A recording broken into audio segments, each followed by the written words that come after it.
وہ دن یاد رکھنے کے لائق ہے جس دن خدا پیغمبروں کو جمع کرے گا، پھر ان سے پوچھے گا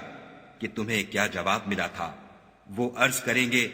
کہ ہمیں کچھ معلوم نہیں، تو ہی غیب کی باتوں سے واقف ہے۔ جب خدا عیسیٰ سے فرمائے گا کہ اے عیسیٰ ابن مریم،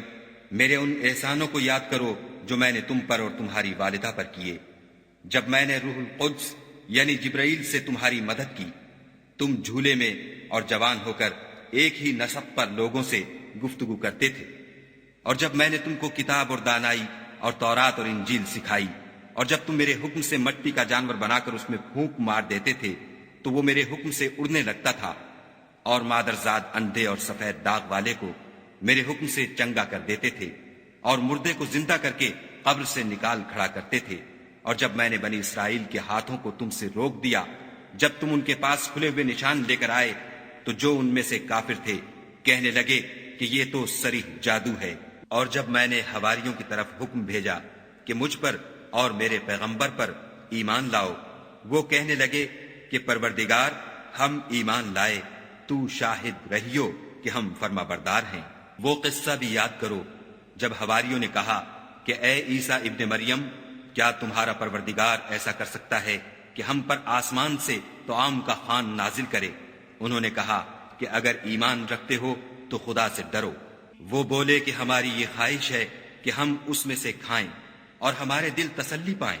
اور ہم جان لیں کہ تم نے ہم سے سچ کہا ہے، اور ہم اس خوان کے نزول پر گواہ رہیں۔ تب عیسیٰ ابن مریم نے دعا کی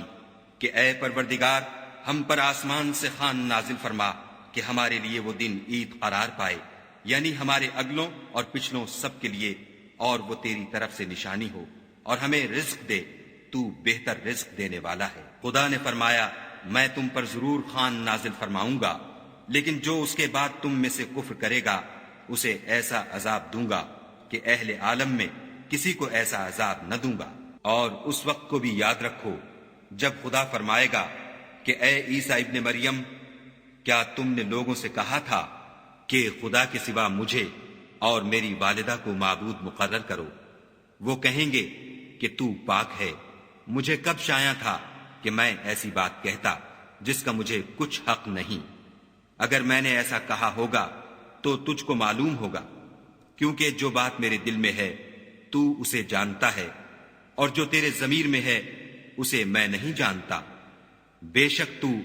علام الغیوب ہے۔ میں نے ان سے کچھ نہیں کہا بجز اس کے جس کا تو نے مجھے حکم دیا ہے،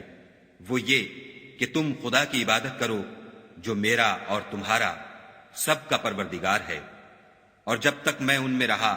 ان کے حالات کی خبر رکھتا رہا۔ جب تو نے مجھے دنیا سے اٹھا لیا تو تو ان کا نگراں تھا،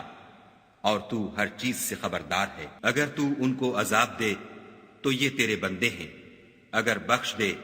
تو تیری مہربانی ہے، بے شک تو غالب اور حکمت والا ہے۔ خدا فرمائے گا کہ آج وہ دن ہے کہ راست بازوں کو ان کی سچائی ہی فائدہ دے گی۔ ان کے لیے باغ ہیں جن کے نیچے نہریں بہ رہی ہیں، ابد الآباد ان میں بستے رہیں گے۔ خدا ان سے خوش ہے اور وہ خدا سے خوش ہیں، یہ بڑی کامیابی ہے۔ آسمان اور زمین اور جو کچھ ان دونوں میں ہے سب پر خدا ہی کی بادشاہی ہے، اور وہ ہر چیز پر قادر ہے۔